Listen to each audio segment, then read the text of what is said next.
Part 1. Hear a student called Joanna telling her friend about an arts festival, which is being held in the city where they are studying. First, you have some time to look at questions 1 and 2.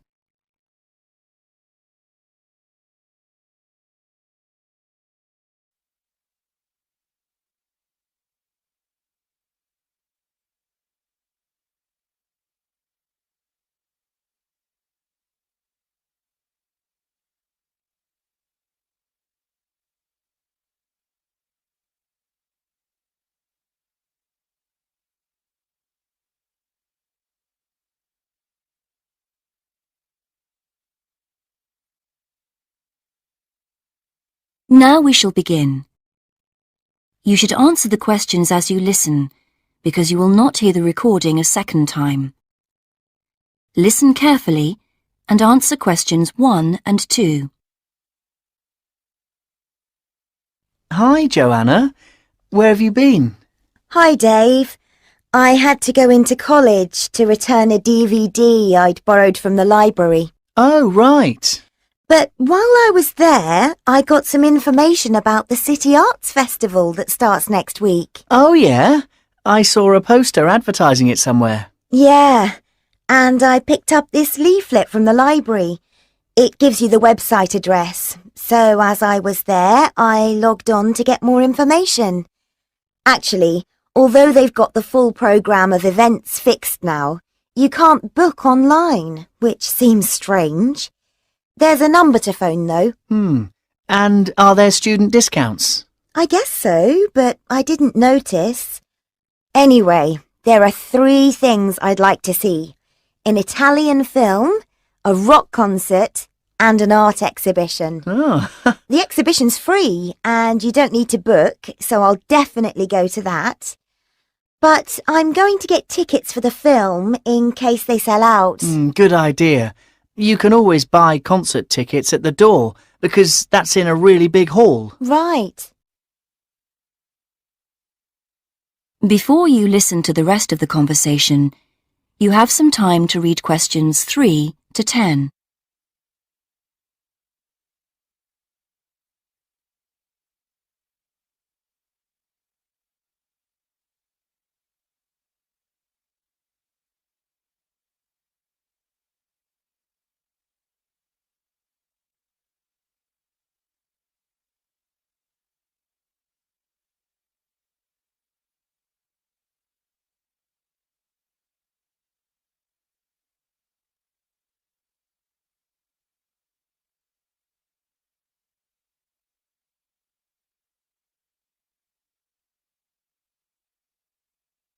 Now listen and answer questions 3 to 10. So, when does the festival actually start? Well, it's usually held the first week of October, but it's earlier this year for some reason. The opening night is September the 20th, and events go on till the end of the month. And have you got that phone number?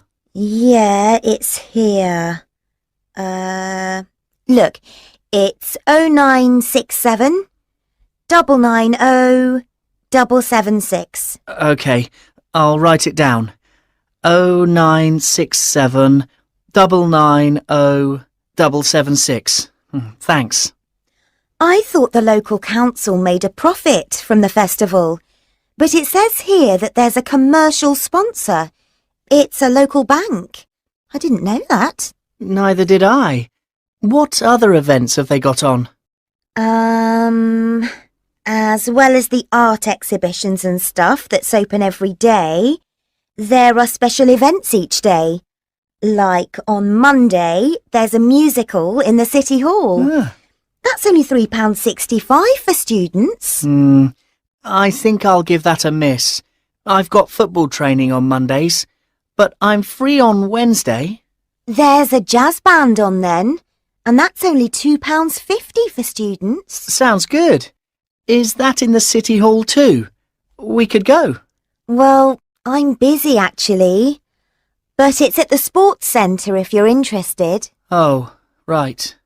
Thursday's the cheapest event, Only £1.25 for students, and it's on in the library. Can you guess what it is? Probably the college choir. Actually, no. They've not been asked, apparently. Oh.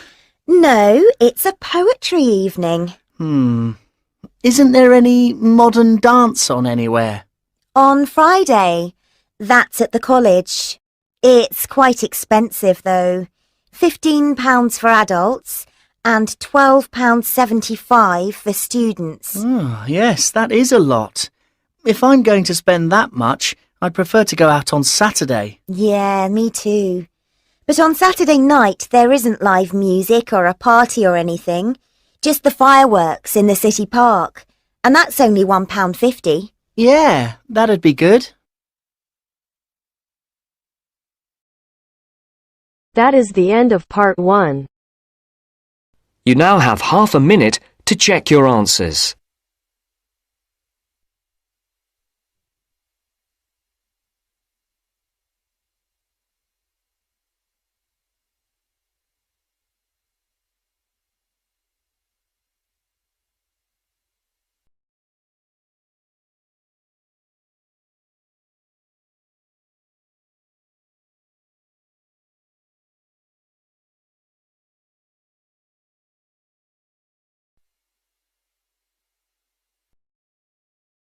Now turns to part 2. Part 2. You are going to hear a guide named Matt who is introducing their trip in Wildlife Haven. Now you have some time to look at questions 11 to 15.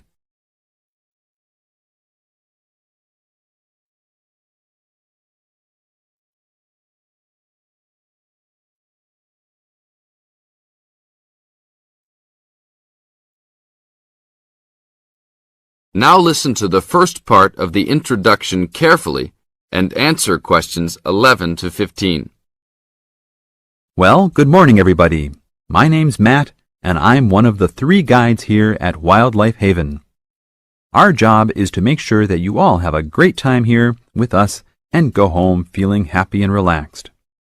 As you can see, we're away from the city in a remote area between a national park and the sea. To encourage you to relax, there are no radios or TVs, and the only phones and newspapers are in the office. So, if peace and quiet is what you've come for, this is the place to be. From your cabin on the hill, you'll find you have the national park behind you, and you can look out from the sea from your front balcony. Your luggage will be unloaded from the bus and taken to your rooms in a few minutes. Once you have picked up your key at reception, please locate your room and check that all your luggage has arrived. The daily program here at Wildlife Haven is flexible and only as demanding as you want it to be. You should each have a brochure setting out the facilities and various walking tracks you can take. And on the bus, you are given a green sheet setting out a number of group tours in the coming week. If you want to join any tour, just write your name and room number on the relevant sheet along the wall here. Tomorrow, there is a Beachcombers and Rock Hoppers tour exploring marine life in the rock pools along the beach. Or, if you'd prefer to go inland, there's a guided forest walk that takes you off the walking tracks. If you want to catch some lunch, you could join the beach fishing expedition. And at night, you'll see there is a moonlight forest walk that leaves each night at 7 p.m. So there is plenty to choose from at Wildlife Haven, and of course, that includes just sitting on your balcony watching the waves roll in. But I would recommend my favorite tour, the Waterfall Walk. This departs at sundown each day and also provides the opportunity to have a moonlight swim. Now you have some time to look at questions 16 to 20.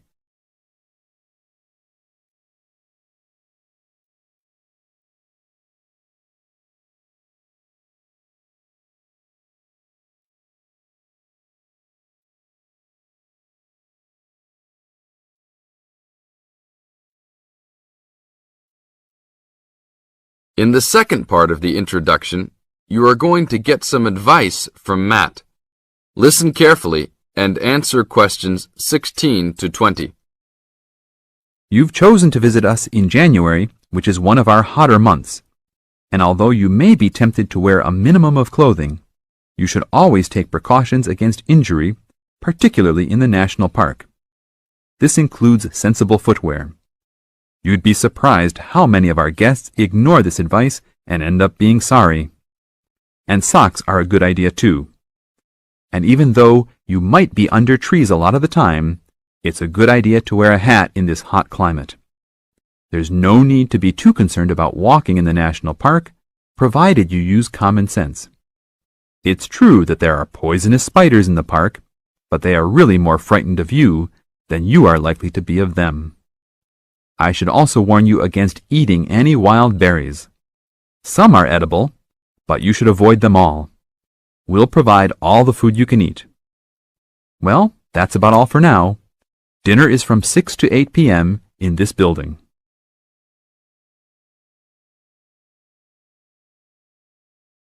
That is the end of part 2.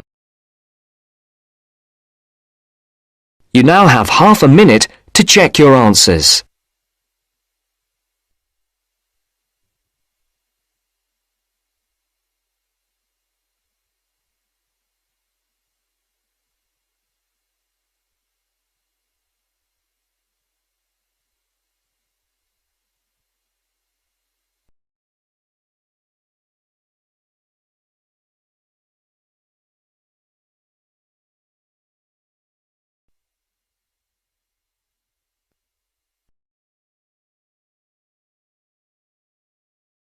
Now turns to part 3. Part 3. You will hear two undergraduates doing a research methods course. A girl called Leela and a boy called Jake having a seminar with their tutor.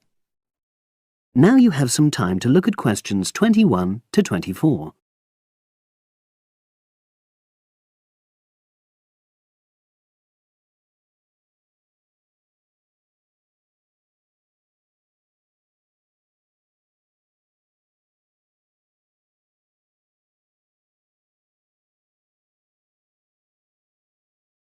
Now listen and answer questions 21 to 24. So the task I gave you both was to choose an article about a small-scale research project. Yes. You were then required to try to reproduce the research procedures in your own context, i.e. try it out for yourselves. Yeah, and that's what we've done. Great. So I'd like you to tell me a bit about the article and why you chose it. Well, the article's written by 2 university lecturers who had started using crosswords to help their students revise terminology for exams. And the crosswords were designed and set on computers. And we selected the article because, well, it seemed an accessible topic, even though we weren't familiar with the technique. You know, using IT to design crosswords for higher education. That's a good reason. So these lecturers wanted to see how well this innovation was received by their students. Yes. So how did you go about reproducing the research? Well, we drew up a list of terms from one of our own modules and designed a crossword for revising these terms. Then we asked our classmates to try out the crossword and give us feedback, their opinions on how they felt about using the technique. Was it easy to find participants? It wasn't easy at first, but then we convinced them that by taking part in the research, they were actually benefiting themselves by preparing for an exam which is coming up later this term. And it worked. Good. So how did you find out what the students thought about doing the crosswords? A questionnaire. The original article used a 2-page long questionnaire. There were lots of excellent questions on it, but the whole section on difficulties using IT is now obsolete. Old-fashioned even though it had only been written a couple of years ago. So you designed a shorter version? Yeah. Then we sent it to the 40 students by email and got 28 replies. I was taken aback by the fact that everybody we talked to thought this was a good return. I mean, the responses were well written. People had taken a lot of care, but I was really disappointed with the low numbers. Yes, an important lesson to learn for an apprentice researcher. Yeah. Now you have some time to look at questions 25 to 30.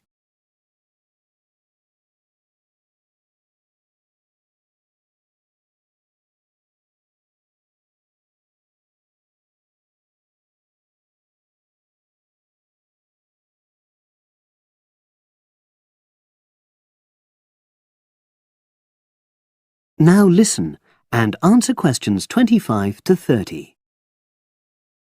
So what results did you get? Well, basically, the responses were extremely positive.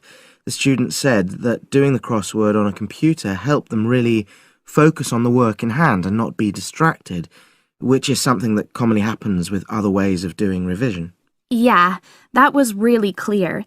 But something that struck me was that having fun hardly featured in their responses, nor did anything to do with spelling of hard words, which I thought would be an obvious benefit. No? Okay. Respondents also said that doing the crossword hadn't really increased their general motivation to study, but that it had highlighted the gaps in their memory so they knew what further work was necessary. Right. So how did your findings tally with those of the original researchers? There were lots of similarities, but... There were probably two main differences. We found that more males than females liked the technique, whereas the original study found the reverse. Also, our respondents said they wouldn't mind doing a crossword as a final official exam, whereas in the original study, students said they would hate doing it even if it meant having a shorter test. But of course, both sets of respondents said they'd be interested in doing more crosswords for informal purposes, revision, and so forth. Right. So let's have a think about the whole project and what you've learned from doing it. Well, it was very time-consuming. Yeah, and I don't think we managed that aspect very well. It could have been worse. I mean, we didn't have a lot of data, so we didn't have to spend ages processing it. And of course, we'd already done a course on numerical data processing, so there wasn't much new there. Yeah, that's true. Anyway, I think we designed our questions well so that they gave us manageable data. Yeah, it really helped having the original study to guide us, as it were. And that helped us to see what a good research instrument is. What a good questionnaire should be like. Absolutely. We got a lot from that.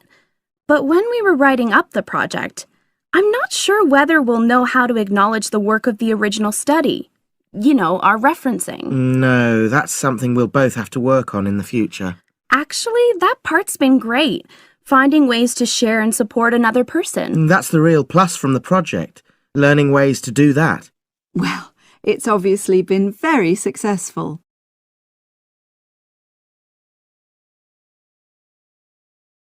That is the end of part 3. You now have half a minute to check your answers.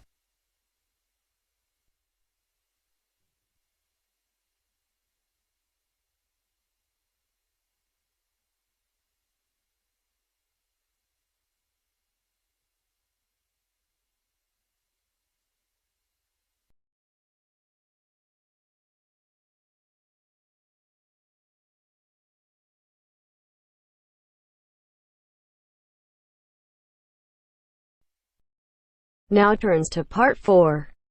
Part 4. In this section, you'll hear a lecture on coral reef. First, you have some time to read questions 31 to 40.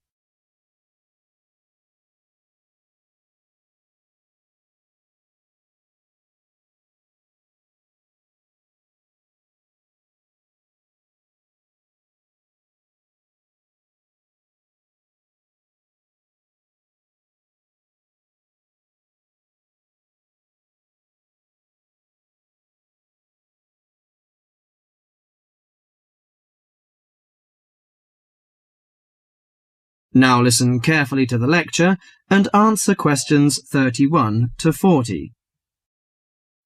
Do you fancy diving in the wonderful world of coral reefs, green sponges, colourful fish and red crabs?